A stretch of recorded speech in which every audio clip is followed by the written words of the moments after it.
Përshëndetje, sot do të bëjmë ushtrime praktike për dallimin e përcaktorit kallëzuesor nga rrethanori i mënyrës dhe kallëzuesi emëror.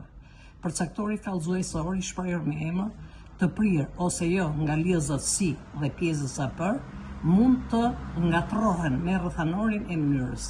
Tek përcaktori kallëzuesor si dhe për mund të hiqen ose të këmbehen me njëra tjetrën, ndërsa tek rrethanori i mënyrës nuk ndodh kështu. Për shembull, ai mbahi për trim. Ai mbahi për trim është përcaktor kallëzuesor. Ai mbahi trim është rrethanor mënyre.